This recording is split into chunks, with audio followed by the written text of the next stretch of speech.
There are 5 types of exes that you should not get back. And today I'm going to tell you exactly what those type of exes are. Now, we've come up with these type of exes through a lot of research and experience. I've been at this since 2012, so almost 10 years now. We've seen a lot of different success stories and failures. And what we'd like to do today isn't to help point out the specific type of exes you should not be trying to get back because we don't think you can succeed. We're trying to point out these specific types of exes you should not get back for your own good. So if your ex shows up on this list, or this type of ex shows up and you think your ex is this type, we highly recommend you do not get this person back. So without further ado, let's just jump right in. Type number 1, chronic cheaters. So what's that phrase? Once a cheater, always a cheater? Believe it or not, we've actually found this isn't always the case. In most cases, there are actually pretty legitimate reasons for why people cheat, whether it's male or female. But there is kind of a bit of an aberration. There are people out there who are considered chronic cheaters. And one of the ways you can determine this is by simply looking at their past romantic history. So if you broke up with your ex, or your ex broke up with you because there was cheating involved, and you look back and they've cheated on more than 2 or 3 of their own exes, a pattern has essentially been established, and getting them back, if you were to be able to succeed, it's highly unlikely that they're going to stop the pattern for you. But I will say one good thing. Most exes are not chronic cheaters. So if there was cheating involved, there's usually a reason for why the cheating happened. Even if it is a dumb reason, there's still a legitimate reason. And it's not usually done chronically where men or women are gaining joy from the cheating. There are people like that. So if your ex is like that, don't get them back. If your ex isn't like that, then maybe you could try to get them back. Though I think when there's cheating involved, you always have to do a really hard audit on whether or not you want to get that person back, pretty much no matter what. Type number 2, narcissistic exes. So what is narcissism? Well, it's defined simply as excessive interest in or admiration of oneself and one's physical appearance. Think Gaston from Beauty and the Beast. This is like the classic example of a narcissist, but real life is not a fairy tale. The signs are not as black and white or cut and dry as Beauty and the Beast, for example. Here's what's interesting though. There are a lot of different signs that you can keep an eye out for if you think your ex is a narcissist, and I'm about to list them out for you right here, right now.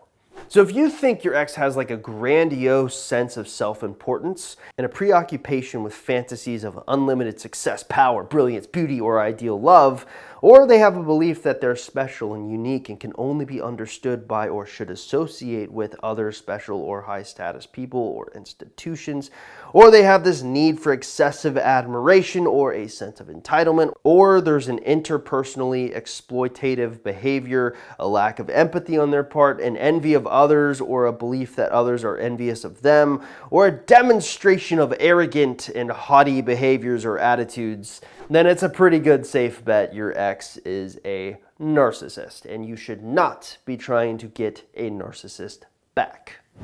Type number 3, your ex acts on evil impulses. A few months ago, there was a woman in our private Facebook support group for people going through breakups that posted a very, very alarming photo. And this was a photo actually taken by her ex as a way to be extremely cruel to her. Essentially, the guy was sleeping with another woman and basically took a picture in bed with the other woman. Very bad behavior. Very evil type of behavior. If your ex is willing to stoop to these levels on an effort to harm you emotionally, this is not the type of person you should ever be trying to get back. This is the type of person who is going to do worse things when you're with them typically, because that type of behavior is extremely evil. It just is. So don't try to get that person back. Type number 4, overly controlling exes. Now, we've all seen these exes, or we've all experienced these exes, or in some cases, we've all been these exes. Overly controlling behavior is never a good sign. Now, there's a lot of these types of behaviors that you can kind of keep an eye out for. So imagine this for a minute. Imagine you and your ex are at your house, and you're just having fun, and you kind of get the urge to use the restroom. You go and use the restroom and you're sitting there and using the restroom, and then you hear a knock, knock, knock. There's a knock on the door, and your ex is literally at the door saying, "What are you doing? Why are you taking so long? Who are you texting in there?" They're being overly controlling and not giving you enough space to even use the restroom. It's a good example that this is not the type of person you should be with. Now, it's important when you actually dissect an ex who is overly controlling, all of it has to do from insecure behavior.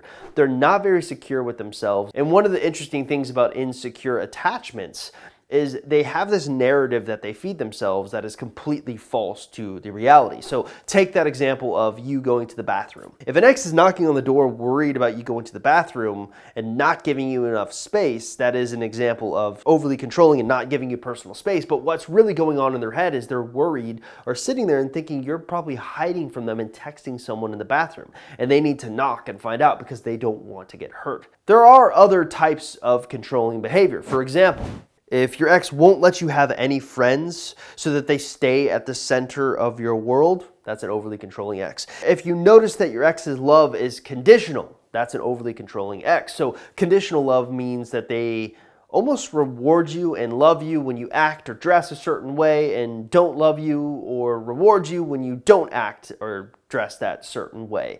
These are all examples of types of people you should not be with because they are not secure enough with themselves to sustain a long-term relationship. And usually those type of controlling people, they're just stay away from them. Type number 5, engaged exes. No, I really don't feel like I need to explain this to you, but if you're trying to get an ex back who is literally engaged to be married to someone else, stop.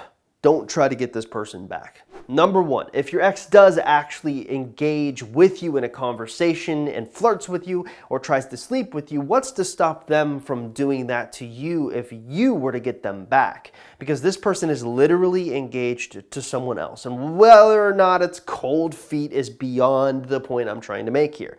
The fact that they're engaged to someone else and they've made a commitment to spend their life together with this one person and they're not even married yet and willing to cheat on this person is a bad sign. The second reason is they're engaged. You do not want to insert yourself into that situation because the game's kind of over at that point. So let it be and move on. Your ex is not the only one that you will find in your life, I can promise you. While it may seem that way right now, the work we do is teaching people or showing people that they need to be secure with themselves so that they've outgrown their ex. And the fact that you're trying to get an ex back who is engaged shows me you have missed the point of outgrowing an ex. Now, if you're sitting there and you don't have an ex that's in any of these circumstances and you're like, well, I want to figure out what kind of chance I have of getting my ex back. Luckily for you, we've put together a special quiz on our website, www.exboyfriendrecovery.com, that basically will help you answer this question. And if you want to take this quiz, it's actually really simple. Just look in the description link below the YouTube video and click the link you see there. It'll take you directly to the quiz where we will get you taken care of. Also, if you haven't liked, commented, or subscribed to our YouTube channel or our YouTube videos, could you please do that? That would be a great help. I'll see you next time.